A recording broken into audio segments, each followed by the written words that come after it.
I must tell you that after the 71 ops, the Canberra Navigator was a very unhappy man for several reasons. First, I want to tell you that in those years, the Canberra versions that were being flown were ones where the Canberra Navigator did not have an ejection seat.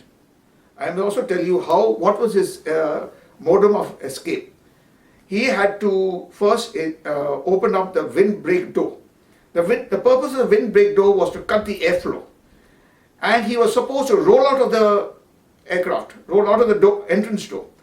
Because if he did perfect this maneuver, he would go straight into the engine. And as per my information, there has not been a single successful bailout, whether in the Indian Air Force or the Royal Air Force or any Air Force in the world, of a Canberra Navigator.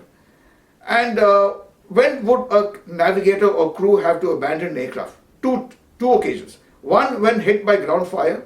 Secondly, if the aircraft is on fire or some major structural failure.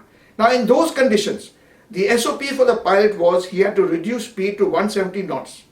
Now, to expect him to do that and to give a climbing attitude so as to save the navigator from not being hit by the engine or being sucked into the engine, this was something most difficult.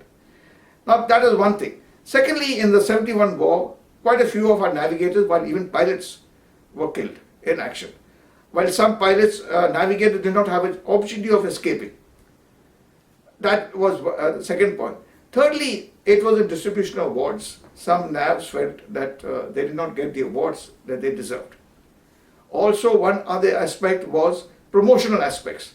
Navigators felt that they did not enjoy promotional benefits that they required or they felt were theirs. Also, working in the Canberra aircraft or navigator is something very difficult. I'd like to say that.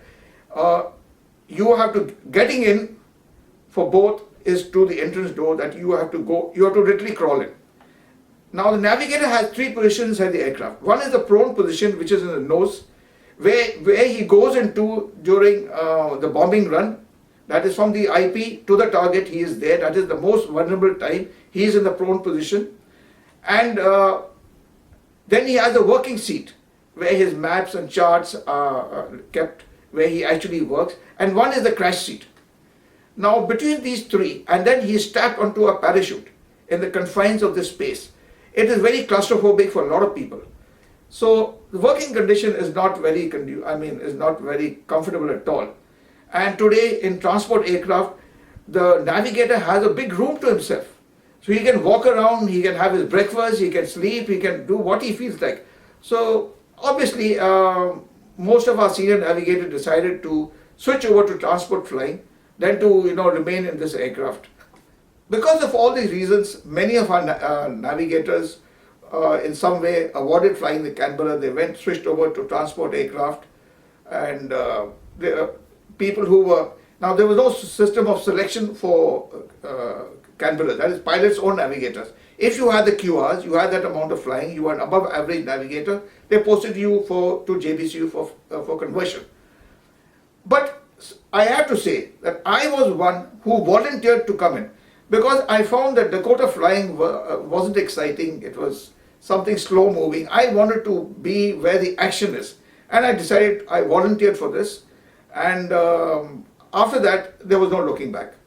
I've had a very good tenure in Canberra's. I've been to all the major roles, that is bombing, then reconnaissance 106, and then in 6th Squadron for